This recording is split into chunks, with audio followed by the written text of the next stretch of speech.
My name's Kevin Lombard. I'm a professor of horticulture with New Mexico State University Agricultural Science Center. I'm also the superintendent of the facility. We're located up on the northwest New Mexico, on 250 acres of land leased from the Navajo Nation. If you're familiar with the Navajo agricultural products industry, Region 2 near the flour mill, that's where our research farm is located. And I'd like to invite everyone to come out and visit us anytime between Monday and Friday, from 8 a.m. to 4:30 p.m. is when we're open. So I'm going to go ahead and try to advance the slides. I was asked to give a talk on tree planting. I'm a horticulturist and I work with grapes and fruit trees. I also have some experience with agroforestry for windbreaks. So I'm going to kind of cover some, and I'm also before I was a professor, I was professionally a landscape horticulturist. So I did a lot of tree planting for ornamental purposes. So when we talk about trees and tree planting, there's several different ways that we can apply the principles that I'm going to try to cover. The basic principles can be applied to a number of different types of trees and shrubs.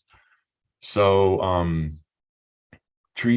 planting a tree, why is it important? Well, it's going to be important to you, whatever your objective is. If you're interested in planting some shade trees around your home or some fruit trees on your farm or some grapevines, that's going to be determined by what your objectives are. Trees are pretty slow, can be pretty slow growing compared to annual crops. Therefore, the sooner you plant a tree, the better off you are going to get your benefits off later on, because it is an investment in time, and so the factors that will dictate like your timeline. I guess there's no better time to plant a tree than today. So there's several really good resources out there on the World Wide Web. I'm not going to endorse any particular one, but I tend to go to some of the more credible sources of information are this one particular website. They're the International Society for Arboriculture, ISA for short, and they have a really nice website here. And I'm just going to try to open up some of these links if I can, if my web browser will permit me to.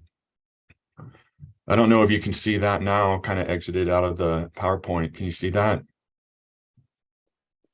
Yes, we can see it. Okay, so there's several. I'm going to scroll through this, but there's several good links on this website, and I'll share the slides so you have the URL links. But I just wanted to show this illustration here. Can you see that illustration that I'm circling? Yes. Okay, so this is what is called a balled and burlapped tree. These are being found in nurseries like up here in Farmington. There's 2 or 3 commercial nurseries that they're retail outlet based. And they typically will sell fruit trees or also ornamental or shade trees. And the reason why they call these balled and burlapped is they're typically wrapped in a burlap sack with wire, kind of a wire cage around the root ball. These trees are usually specimen trees. They're large, they're heavy. You have to really be a kind of a professional or semi-professional in knowing how to plant these, but the principles are all the same. If you're going to go with something as big as a balled and burlap, you're going to be making a pretty big investment into your landscape. The main principle about how to plant trees is that you're going to want to dig your hole at least 2 to 3 times wider than the root ball. And I want to kind of cover the root ball. I'm going to switch out of this real fast. And I'm gonna, can you all see this little container right here? So this is a grapevine that I pulled out of our greenhouse, and this is another way that trees and shrubs can come in. They can come in a container like this, a black plastic container. That's one example. Here's another example. You might find these also at some box stores like Home Depot and Lowe's. I really got to have a sidebar note discussion on buying these types of shrubs and trees from a place like Lowe's and Home Depot. A lot of times the purchasing managers for those stores may not be familiar with the growing area that we live in either McKinley County or Salem County or wherever you're based. So I always advise people, if you're going to buy containerized trees and shrubs, you're going to get really good advice from a local nursery. So just a word of caution about buying trees and shrubs from a place like Lowe's and Home Depot. If you know what you're looking for and you know that it matches the environment that we're living in here, the soil types, the water requirements, the soil pH, all of that has to be taken into consideration when you're doing any kind of tree planting or crop planting. So when I'm talking about a root ball, I'm going to try to pull this one out of the pot here. Of course, I'm going to make a mess on my desk also. That's okay. So I don't know if you can see that. That's the root ball right there, and how it came out of the pot or the container. There's soil, potting soil, and then you have the stem that comes out of the ground. Okay. So I'm gonna put this back in this pot here. So going back to for planting trees, then I'm going to try to get back to my slide presentation here. I got potting soil all over my desk. Can you see the PowerPoint? We're back on the PowerPoint again. No, not yet. Okay. Let's see. I need to go back here and here and here and here. So I have a question, Kevin. Yeah. So when you pulled out the potting soil and you place it into the ground, do you just leave it like that, or do you kind of just take out the soil or take apart the soil?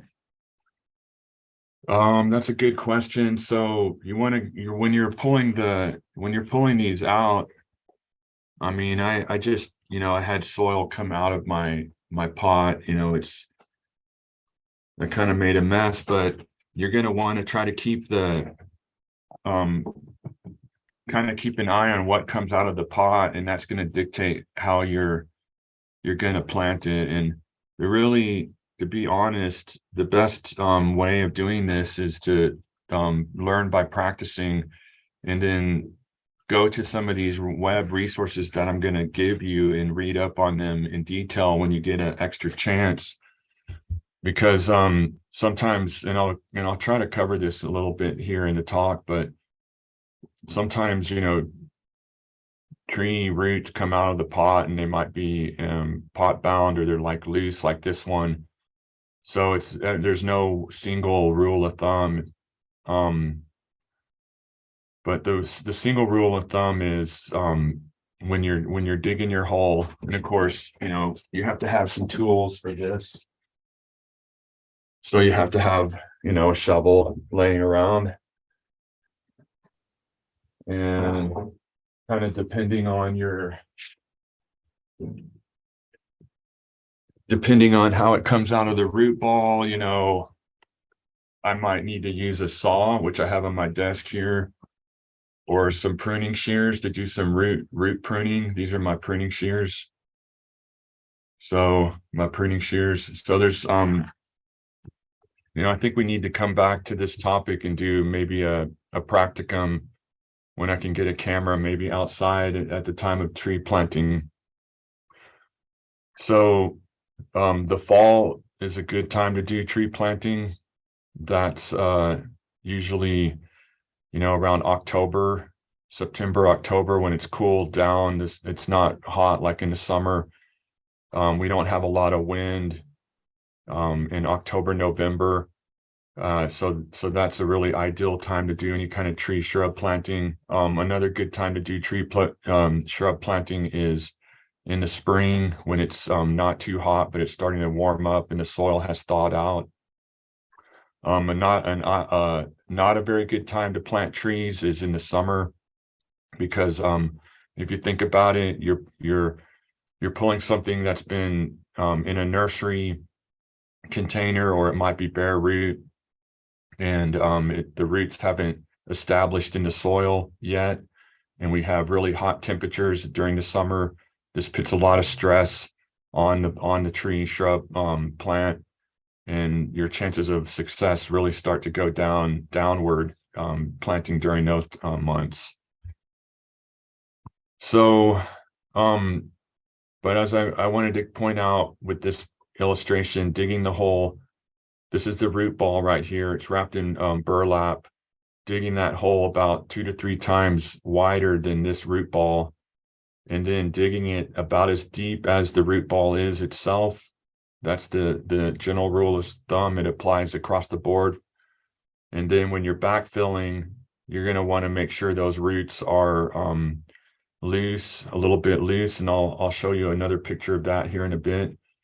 And you want to backfill, but you don't want to bury the trunk up. So you can see where, I don't know if you can see my pointer, but the trunk kind of flares out at the base. You want to bury the backfill, that root ball, to where you can still see that flare on the base of the tree. You don't want to bury it too deep and where you have like just straight up and down on the tree trunk. There's some rules of thumb. If it's wrapped, like in the balled and burlap situation like this one, you want to remove that covering around the root ball. That'll help the roots kind of grow outward into the soil. You want to try to remove the wire that might be encasing that. Certainly don't want to plant the tree in the plastic container. If you're buying something from a nursery that's in a container like this, you want to remove it out of the plastic container. And then you want to place it at the proper height, as I mentioned. You want to be really careful with the roots. Sometimes tree roots need to be teased out. Sometimes they're just really root bound. They need to be cut. Sometimes the root balls are really not developed, and you want to try to just minimally disturb them. If staking is necessary, this is something more for ornamental trees like specimen trees, larger scale nursery containers. In high winds, they may tend to blow over before the roots establish in the soil. So that's where tree staking comes in. That's what the illustration is here. That's a whole nother topic. Need to kind of know what you're doing so you don't damage the bark when you're doing tree staking. Okay. Another thing I'm going to talk about also, when you're considering tree planting, where are you going to plant it? What is the right placement of a tree? Let's take, for instance, a lot of times you go to a nursery and you'll see a tree there for sale, and you want to read the tag on it, and a lot of the tags will say the mature height and the width. So you want to pay very close attention to that. So if you have a tree that you buy and it's only this big, it's small, but it has a mature height of 50 feet and a mature width of 50 feet, and you plant it close to your home, then imagine that tree at full maturity is going to be right up against your house. So make sure you check on the species of your tree on the tag, what its mature height will be, and that'll dictate how to place it around your farm or your house or for shading. In urban situations, power lines are also something we have to deal with. So tree planting under power lines is a no-no. And that'll just save you lots of time and hassle. Um, Tree planting around septic tanks is something that we need to take in consideration around in our area if you're on a septic. Because tree roots can get into leach fields, and I have seen this happen before. So pay careful attention to that aspect as well. If you have any underground utilities, you're going to want to make sure that you have those marked out. And believe it or not, I've seen it here where there's archaeological considerations. So if you're planting a tree in a known archaeological area, you want to make sure that those areas are respected and not disturbed. Let's see. So this is just another one resource. Okay, I'm gonna try to get back to my PowerPoint here if I can. Okay, this is another guide, Texas Tree Planting Guide. It's from Texas A&M, but it covers a lot of the same information that the last website I showed. This is the thing that I like about this this website is that it has quite an extensive tree planting tool section here, how to plan, planting for energy efficiency, how to select a tree at the nursery, how big is your tree going to get, the best way to plant your tree in detail. It has, you know, a lot of, this is another illustration that was from like the previous slide.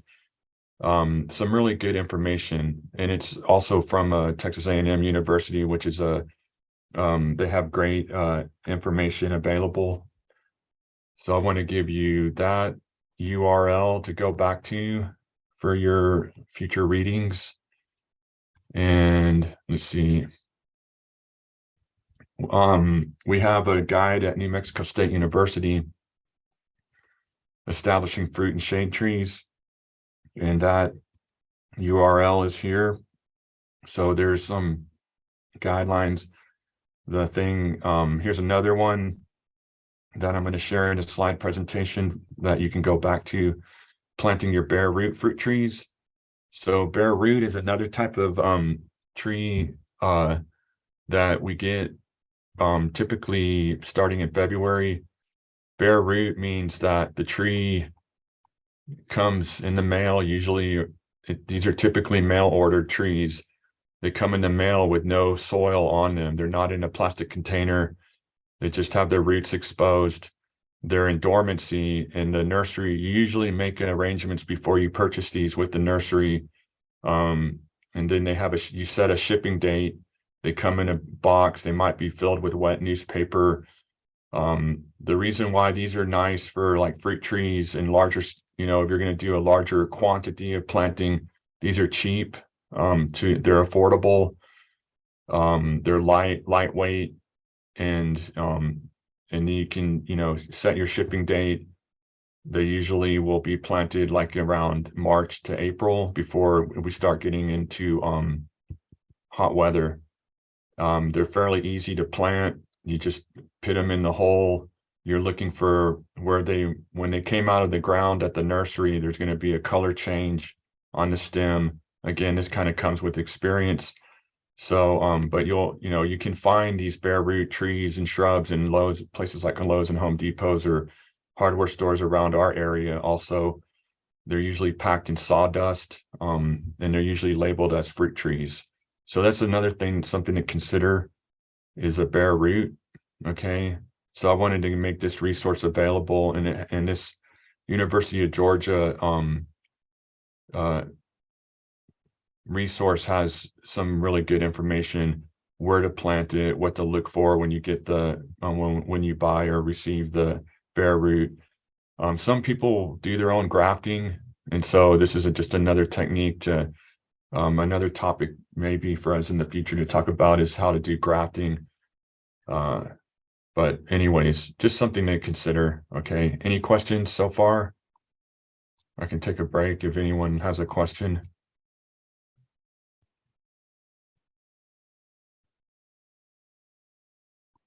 Okay, let's see if I can talk about some issues. This is what I would refer to as a pot-bound tree from a container. So this illustration came from a container, something like this. The tree, the shrub or tree in there that was growing may not have been transplanted out at the proper time. The roots that come from something like this, they start growing around and around and around inside the container, and it just becomes like a mass of roots. So pot-bound trees are very common, as you know, when you buy them from the nursery. So that's something you really want to look out for when you pull the container, the tree out of the pot. You don't want to plant a pot-bound container. You don't want to just put it in the ground like how these roots are illustrated in this picture. That's where the saw comes in. That's where I like to take my saw and I like to go and I cut around that root ball and I loosen up those encircling roots. I break them up with an old dull saw like this, you know. So that's just another technique that you have to consider when you're pulling something out of a nursery container like this. Any questions on that? Am I going too fast or is this making any sense at all? It's making sense. Okay. Yeah, like I wanted to, just say that I'm I'm gonna try to do some tree planting here this spring. And if I set a date and if anyone would like to learn more about it, I'll try to post it on our webpage and I'll get you that contact information in a bit. Yeah, I have a question from Edwina. Hi, I have a question on pecan trees. Do you think they would grow over here in the Four Corners area? So that's on pecan trees. Yes. Yeah, there are pecan trees, as a matter of fact, in Farmington. I've seen some there. Um, so that yes, they can grow here. One of the disorders that I see with pecan trees is they're very susceptible to zinc deficiency when the soil pH, the soil pH is above 8. So if you're going to plant any kind of fruit tree or any crop in general, knowing what your soil pH is, doing a soil test would be helpful. But assuming that we have high pH soils generally around the Four Corners region, we'd want to have contingencies for planting something like pecans so that if we did see a disorder like a zinc deficiency, we could treat for that with fertilizers. But yeah, pecans can grow in the region. Yeah, I've seen them. That's a good question. Any other Okay. questions? Could we bring soil in to be tested in your office or lab? I am not quite set up to do that. I do have a pH meter and I do have a salinity meter. All I need is to get a couple more parts. So in the future, I will be able to do those kinds of tests. The NAPI lab, NAPI over here, our neighbors, they can run it at their lab if you're familiar where they're located. And then Ward's lab, or there's several online, there's several labs that you can send samples to. It costs about $20 a sample, but I highly recommend it, especially if you're interested in planting fruit trees. You know, I highly recommend that resource. Soil testing. And then I'm gonna try to provide some resources at the end, or maybe I'll send them later with the slides.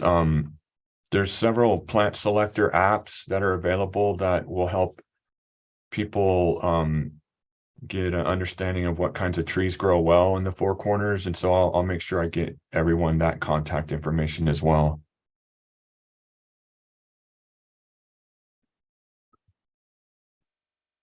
Okay, well, if there's not any more questions, I'm going to move on to just some considerations with how tree root systems are. We often think that tree roots grow straight down into the ground and they go deep. That is not the case. So a mature tree has roots that extend very far away from the trunk. And they're usually tree roots located in just the upper 6 to 12 inches of the soil. So what does this mean for tree planting? What does this have to do with tree planting? It goes back to the question of where are you going to plant or place the trees in the landscape, and what are your intended what is your intended use for that tree? Trees in the mature tree will have what's referred to as a drip line. And that's where, when you have, like, say, rainfall, where the water is going to drip off the canopy onto the ground. So this drip line is sort of like this imaginary line that goes from the canopy down to the ground. And you want to keep that into consideration as well. So in compaction, when you have mature trees, if you're thinking about planting something near a driveway, you want to think about the overall tree health. And you know, one of the common things that we like to do around here is, because trees provide shade, we tend to park our cars underneath them. But we also need to take in consideration that we might be doing some damage to tree roots if we're parking our car underneath trees all the time. So just keep that in mind about when you're placing a tree. When it's small, that's the time to think about what it's going to be like in its mature state. Does that make sense? Another common thing that I see is we have to come in and do some trenching around our house or our business or whatever. It's the street trees, and there might be the need to come in and trench. Whenever you do trenching exercises and you damage those roots, then you're going to be weakening that mature tree, and you're going to maybe subsequently causing that tree to suffer a premature decline and death. And then if you have like a very big or tall tree in your landscape, that then becomes a very expensive and hazardous thing to have to take care of 30 years later. And I'm experiencing this in my own landscape because I have these big giant poplar trees that were planted 35 years ago, and they were planted near my house. And it's going to cost me quite a lot of money to have an arborist come in and remove them with a bucket truck now. So these are things that can be solved early on by proper tree placement at the time of planting. And that's kind of where I'm going with this part. Another tree planting consideration, I see this. This is at the Walmart on the Walmart on the east side of Farmington. These trees were really small when they got planted in these concrete sections of the sidewalk. They have an intended purpose for providing shade, but there's no place for the tree roots to grow. They're underneath the concrete. They're starting to buckle up the concrete. And then these trees might end up having to be removed at some point, or there could be a risk management issue with a tree coming across a car, or worse yet, a person. We just learned, for instance, last week, that 2-year-old toddler was killed in California when these last storms that came through. So these are just things that, professionals professional landscapers more likely need to take into consideration. Soil compaction is an issue that we have here in the Four Corners, especially on mesas, where this is up near San Juan College. It's in sandstone. These trees were planted in basically pure sandstone, and when they get irrigated, the water just pools into the hole. So these trees are all gone now. They've all since died. But each one of these trees was probably, a couple $100 at the time of planting. So that expense can add up. So just another thing to take in consideration. There are ways of working around these issues, and working in sandstone. We can dig the hole really wide, loosen up the soil, add mulch, and break up the compaction. And trees often will establish very well if we take extra care for them. This is another example of a street tree planted on a sidewalk. There's absolutely no place for these roots to go. There's cracking that's now occurring.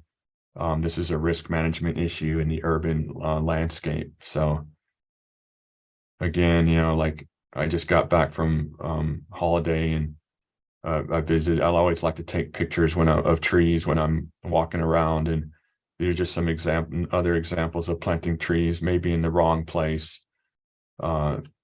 Intention is good, but over time, these plants may have to be removed. So any questions on that section before I kind of move to the last part of the talk here, the webinar? I believe Edwina has her hand raised, and you have another question in the chat box. Oh, I can't see the chat box. Hi, my question was, how do you deal with rodents around the trees like chipmunks and kangaroo rats? Okay, that's a really good question. I've seen rodents go in, especially fruit trees, where there's mulching that, the tree has been planted or established, and then a layer of bark or mulch gets applied around the trees. And where it's really thick, I've seen rodents get, in the wintertime, they'll be kind of moving around under that mulch, and they'll get to those trees and they'll just go around and eat the bark. So one way of preventing that is to kind of move the mulch away from the trunk a little bit. So have it kind of move that. If you have a problem with rodents chewing on the bark of the trees, then move the mulch away from the tree. A big problem around here is deer browsing and elk browsing. And so the deer can come in and overnight destroy a whole orchard. So the best way of doing that is, at the time of planting, go ahead and set up something like, I don't know if you can see my cursor, but set up something like this where you have stakes around the tree, but instead wrap some chicken wire, move the stakes out far enough so that the deer can't get their heads in, and then wrap it with like chicken wire, something to kind of fence them away from the tree trunk, and that usually takes care of the problem.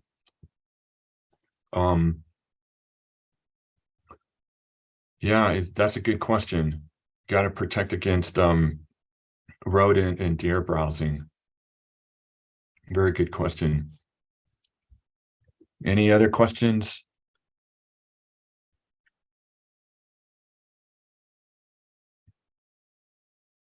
Okay, just another idea out there for our area, doing some agroforestry work. If you have a larger landscape, like a small farm, then you might want to consider doing some windbreaks or conservation plantings. I know that certain agencies like the USDA, NRCS, will have these programs for conservation credit points. So you can do some tree planting around your property, and it helps you to get things like the Equip, which would help with irrigation, helping to get irrigation equipment for your farm. So agroforestry is something to consider, which is the purposeful planting of trees and shrubs on an agricultural landscape. And, you know, there's all kinds of reasons to do this. These are black walnut. They're grown for timber, high value timber production. But they can also be used for as a buffer, a screen. Like this is a hog farm. This is somewhere in Minnesota, I think. But they have a mixture of like evergreens and non-evergreens, different trees and shrubs. And this is not a nice windbreak. It also can be screening this operation back in the background. Sometimes these trees and shrubs can help with odor control.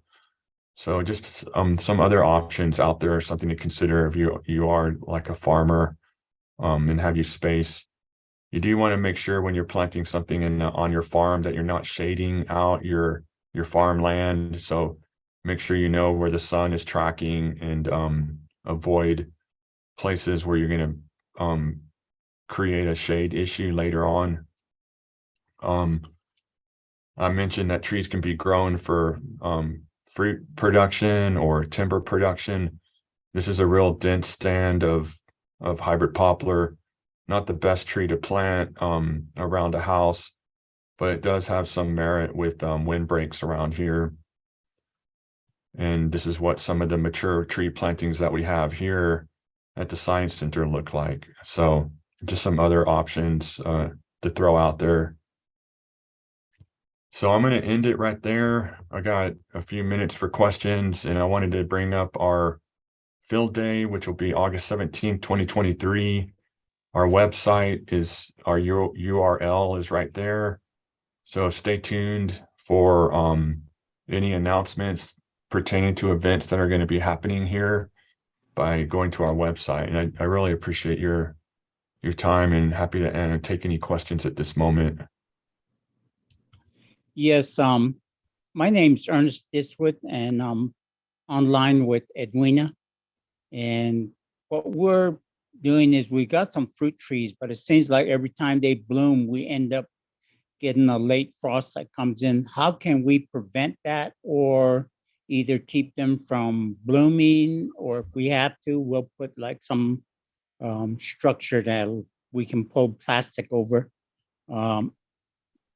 And then we're also, we grow, or we have the honey locusts, and they seem to be doing better out here in the middle of nowhere. We're like 25 miles south of Farmington. So we want to get our soils tested. We also want to try to get our fruit trees to start working. We also have some heritage apple trees, and they seem to bloom later than our cherry and apricot. So I'm wanting to figure out how we can get some fruits off those cherry trees. Yeah, really good question. We do cherry trees here, and I'll get a crop. Maybe I didn't get a crop this last year. I've gotten a couple of good crops, but more often than not, the cherries will freeze out. So a bit risky. Apricots and peaches are the same. The way, I mean, there's ways of trying to overcome this. Some growers and producers will use a high tunnel, and they'll plant in a high tunnel, like a plastic unheated greenhouse. And that can provide a little bit of moderation on those spring frosty days that we get. But they're expensive structures. I noticed that the apples, they'll bloom later. So apples are less risky than cherries and plums, apricots, and peaches. I have grapes here also, and not exactly a tree, but the grapes, they tend to flower a little bit later, but I have been hammered by spring frost and lost everything on some years. Trying some different tree crops out. One of them is called jujube, It's native ranges from China, and it actually blooms in May. It's not the fruit is not for everybody. Some people love it, some people hate it. But I'm noticing with that particular tree crop that I'm getting fruit reliably every year now, because it blooms so late, and like by mid-May it's blooming. So it's about species selection, and site selection with fruit trees. So trying to plant on a higher elevation on your property than lower. If you plant in a low spot, that's where the cold air tends to settle down in a frost event. So if you're looking at your site and you're trying to figure out what is the best place for me to plant, go for the highest elevation on your property. Yeah, and just, the varieties, the type of variety is going to be one of the big things. So that's where I recommend people go to a nursery, a local nursery, instead of maybe Lowe's or Home Depot, because the local nursery person will know by experience selling these trees that this tree variety will do well, this tree variety doesn't do too well. A good nursery person will be able to tell you. I hope that answers your question. I know it's kind of tricky. It's like battling Mother Nature. I know some people may have tried putting Christmas tree lights in there. I've never tried it, but on a limited basis, the old ones, the old Christmas tree lights that were the old types of bulbs, not the LED ones, the ones that actually pit out heat.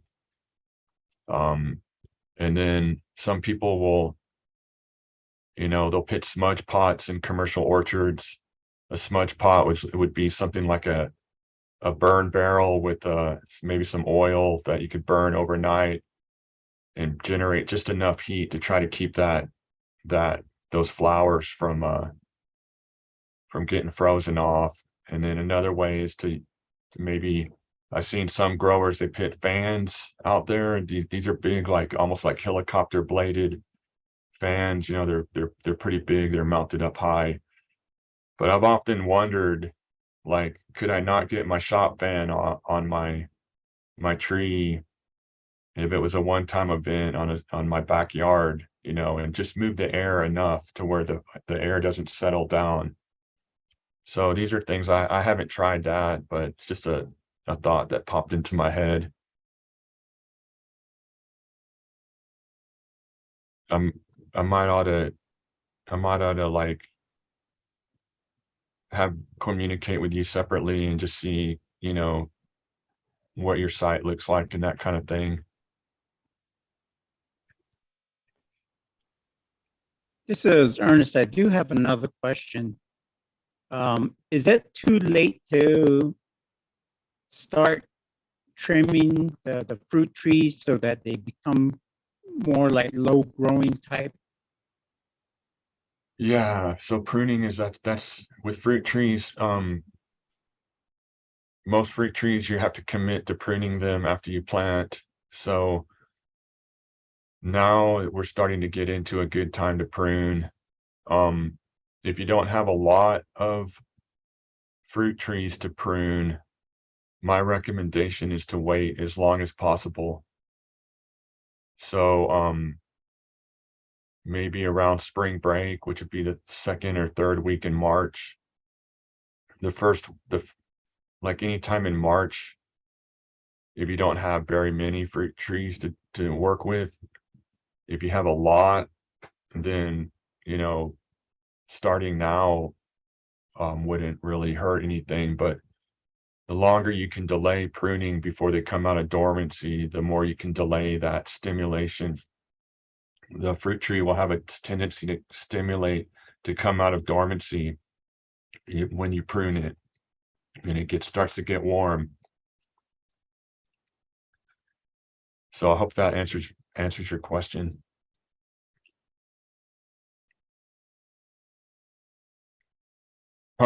Probably the worst time to prune a tree is in the fall, like after they drop their leaves. That's the worst time to prune. They'll be more subject to winter damage. So waiting until after January, going into February is when I start thinking about doing my pruning, is when I go into February.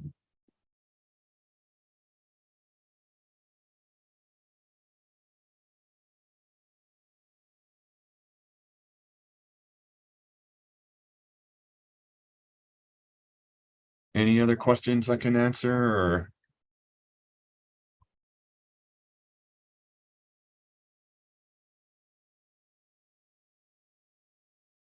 If you have any questions, feel free to unmute yourself, or you can go ahead and insert them in the chat box, but we'll give you guys a minute or so to come up with a question.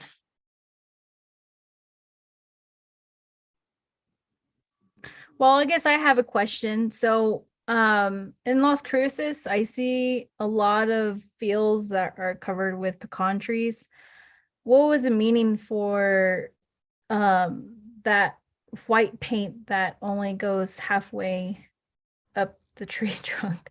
I always see them and I notice that I always drive by them, but I always wondered why they always have that painted. Usually it's all in rows. I know it has to Okay. deal something with insects, right? As a matter of fact, it has to do more with reflecting winter sunlight than anything else, because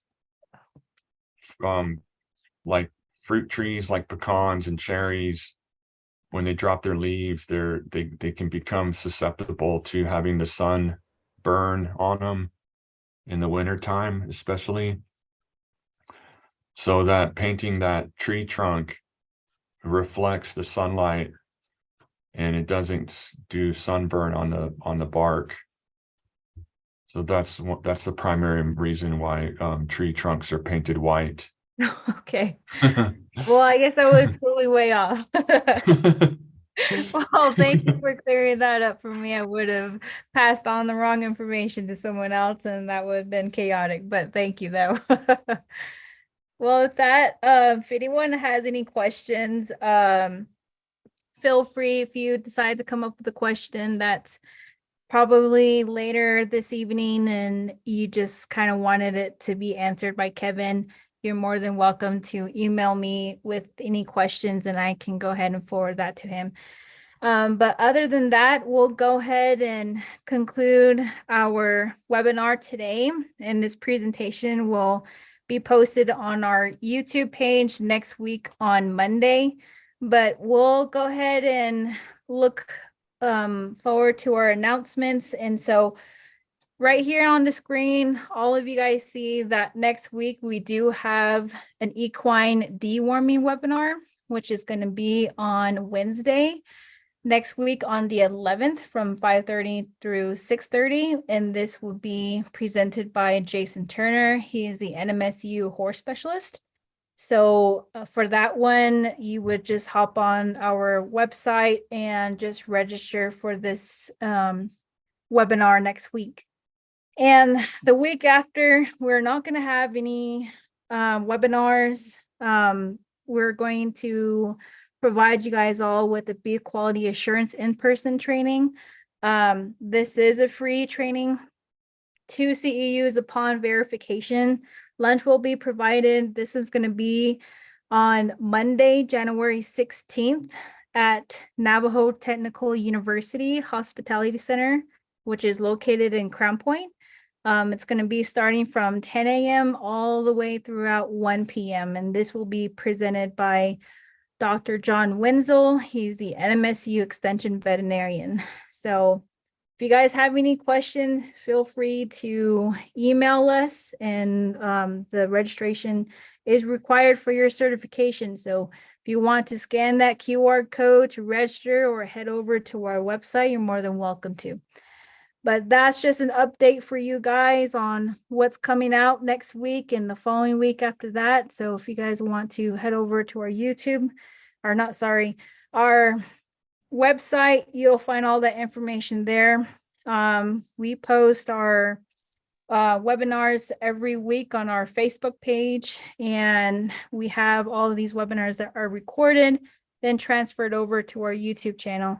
And Kevin mentioned some links that he's more than willing to share with us as far as where to get your soil tested online to where in person. I know that he mentioned there's a lab out at Nappy.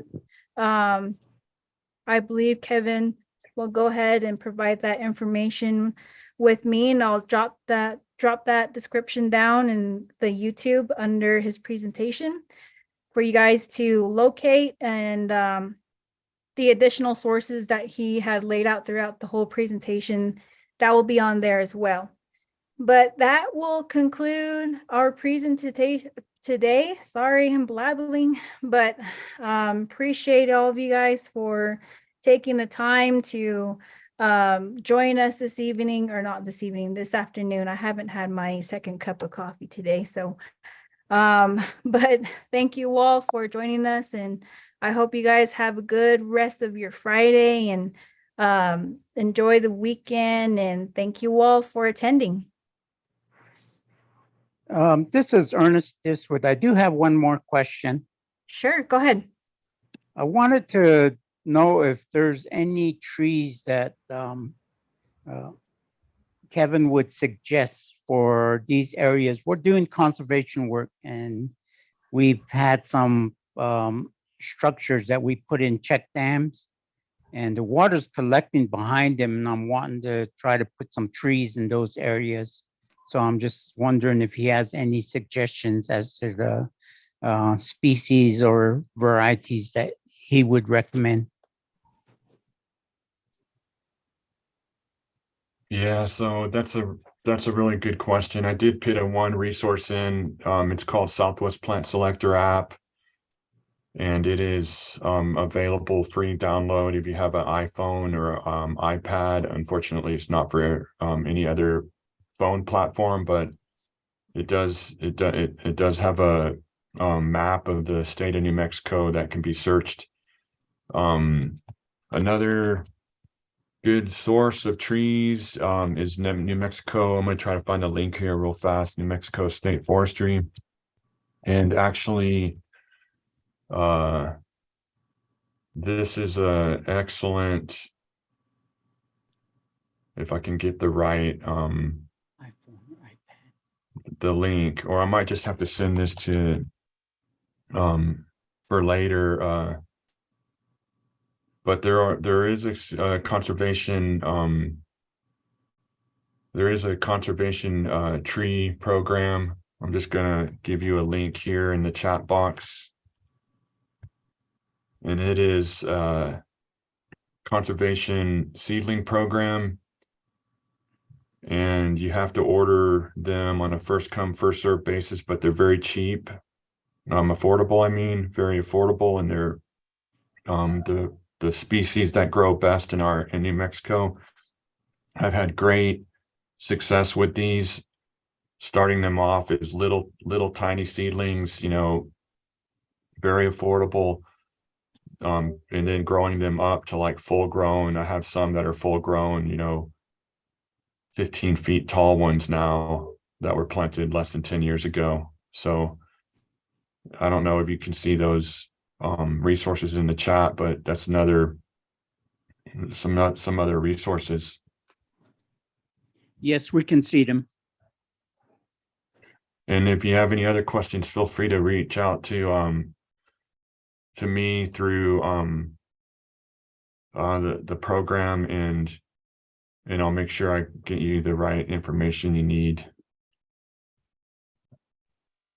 We can actually come down to the experimental station too. Yeah, one thing I want to make a quick mention of is that we do have a couple of plots here. One's called the Xeriscape Garden. The other one's is our Western Farm Agroforestry plot.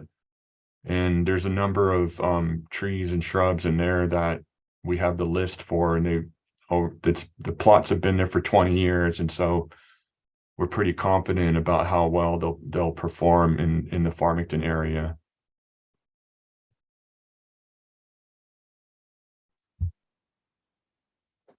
All right, thank you. Thank you. Thank you, Ernest, and thank you those that attend. The links that Kevin did put up on the chat box, that will be also inserted in the description as well. So if Kevin, if I am leaving anything out as far as links, feel free to email me any sort of recommendation or resources that they can use. And I'll share that. Okay, sounds good.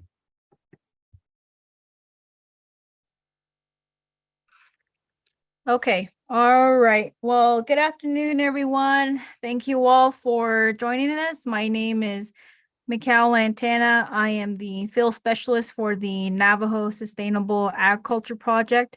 We also have Miss Jessie Jim. She's our field coordinator, and our project director, Dr. Michael Patrick. So thank you again, you all, for joining us for the tree planting webinar. This presentation will be presented by Kevin Lombard. Before I do hand it over to him, I just want to give you guys a quick introduction to who we are as a project. Let me go ahead and see if I can work my screen. There we go. Just to give you guys an overview, the Navajo Sustainable Agriculture Project is a New Mexico cooperative extension service initiative delivered in collaboration with Dene College Land Grant Office and COPE, which stands for Community Outreach and Patient Empowerment. Our project is funded by the USDA Outreach and Assistance for Socially Disadvantaged Farmers, Ranchers, and Veteran Farmers and Ranchers Program. And our goals here are to improve the operations, profitability, sustainability of socially disadvantaged farmers and ranchers and veteran farmers and ranchers, increase Navajo knowledge and use of USDA programs. And I'm sure you guys are all familiar with some of these USDA programs such as NRS, NRCS, FSA, RD, and RMA programs and services of those of other resource providers. Increase the local production and consumption of fresh fruits by Navajo families and individuals through our gardening programs. So some of the ways that we accomplish these goals, the NSA project is committed to providing our producers with agriculture workshops, weekly Zoom webinars that are later recorded and posted on our social media platform, monthly newsletters, annual agriculture resource fairs, field day and demonstrations, individual technical assistance with production management, completing BIA and other natural resource conservation plans. So you can also visit us at our website page at nsa.nmsu.edu for more information and upcoming events